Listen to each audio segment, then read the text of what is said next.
India's Prime Minister also dialing up diplomacy, Narendra Modi in Oslo, making the first trip by an Indian Prime Minister to Norway in more than 4 decades. Talks and deals revolving around technology and trade, including joint opportunities in green tech, maritime industries and health. Mr. Modi's trip, part of a broader 5-nation tour of Europe and the Gulf. In Sweden, both sides elevated ties to a strategic partnership and launched a new innovation collaboration. While in the Netherlands, 17 agreements signed on key areas including defence and critical minerals. Mr. Modi's Gulf stopover saw both India and the UAE inking pacts on defence, strategic oil reserves and liquefied petroleum gas supplies. And Vina Nadjibulla, Vice President of Research and Strategy at Asia Pacific Foundation of Canada, joins us right here in the studio to look at all these visits. Well, it's obvious, say, India and the UAE, but India, Mr. Modi, in Europe, if we look at the 4 destinations, what do they suggest about India's longer-term plans for engaging with the wider world? Well, thank you so much for the invitation. It's good to be here with you. I think for Prime Minister Modi, 2026 is a year of deepening engagement with Europe. It started in January with the big summit with the EU and this conclusion of the free trade agreement between EU and India.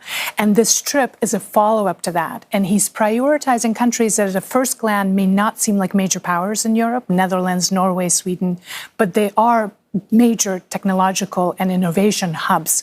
And that is the focus of Prime Minister Modi's visit. He wants to have technology partnerships. He wants to have more investments into India.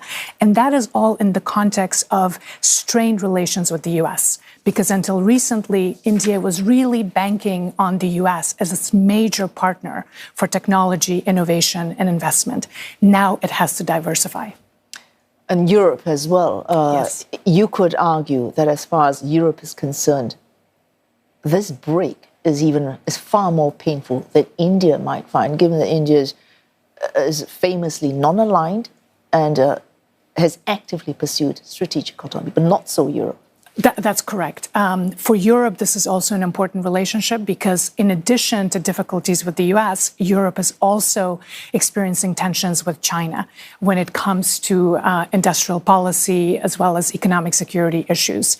So India offers scale and a large market for European products, which is why the relationship between India and Europe, if it is pursued correctly, if the free trade agreement is implemented, could be one of the most consequential relationships of this century. So we are seeing enhanced diplomacy on the part of EU as well as India.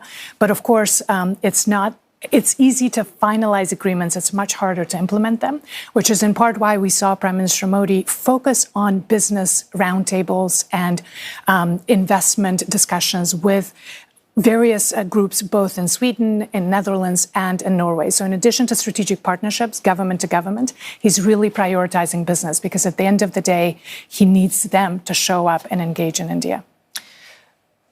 Switching tack slightly. So Mr. Modi leaving on Friday for the UAE, yes, even as the BRICS foreign ministers meeting wrapped up. So you think these things are diametrically opposed, the BRICS members as opposed to visiting Europe. So on the other hand, you've got China welcoming Mr. Trump late last week, tomorrow welcoming Vladimir Putin. Yes. Okay, am I imagining this, or is this becoming much more the default mode of action for countries now? It's certainly a busy week for diplomacy, and we're seeing a lot of activity. For India, as you mentioned, it has always been pursuing multi-alignment and strategic autonomy, so there is no contradiction from their perspective in convening a BRICS meeting and deepening relations with Europe. In the case of China, of course, we've seen that China has become the center of diplomatic activity this year. We've had a number of visits from Western governments, UK, Canada, and others, as well as, of course, the US, the summit that we all watched this week with a lot of anticipation, and now the continuation of that symmetry with the Putin visit. I think the importance of the Putin visit is to suggest that no matter whatever happens in the G2 relationship between US and China, that the Russia-China friendship without limits is enduring and that that relationship will continue. It is becoming more asymmetric and that Russia is much more dependent on China.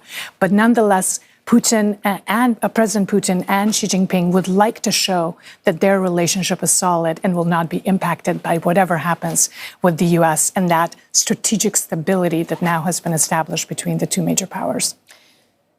Mark Carney, Canada's Prime Minister, suggested in his Davos speech that any adherence to values-based diplomacy, that was in a way not entirely honest on all parties. But are we not, at least the pretense that there are values in the way we interact with each other as nations, that was as important as there actually being that. Are we seeing now no one feeling the need to even exhibit or make any claims to values-based, therefore consistent and coherent frameworks for who we want to talk to get what we need in this world? There definitely has been a shift to more pragmatism when it comes to diplomacy. And certainly for a country like Canada, which until recently, because of our uniquely privileged position, were able to focus on values. Now we have to balance values with pragmatism and economic commercial interests that are very much top of mind because of what's happening with the US. But I think it would be premature to say all values and all principles are abandoned, because while Canada and Europe, as well as Japan and South Korea and Taiwan and other democracies are trying to find pragmatic ways to manage relations with the US and with China. At the same time, they are deepening partnerships among trusted countries. And they're still interested in maintaining as much of rules-based trade and as much rules-based order as they can. So there is this balance of principle and pragmatist approach to foreign policy. And unfortunately, there will be some difficult trade-offs. We're seeing that, of course, especially when there are as many crises as we're seeing with what's happening with Iran and the energy crisis. So, yes, it's harder to pursue values-based foreign policy, but I think pragmatism still includes some element of principle. And we are seeing that in the way that countries like Canada and other European countries are managing it. Right after Mr. Trump left Beijing, there was a chorus of, we have reached a new status quo, strategic stability. Middle powers, meanwhile, reaching out, finding their own new status quo. Is it too early at this point to say we have reached some kind of stability? And if we have, what might that be? I think it is indeed too early to say that.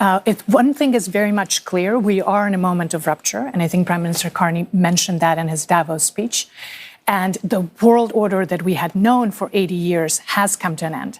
What is going to replace it is not yet clear. So we are not yet at a moment of a new equilibrium and a new balance of power. Instead, we're seeing a lot of fragmentation, a lot of tension, and even though there is now a moment of pause between China and the US when it comes to their relationship, there shouldn't be complacency among others.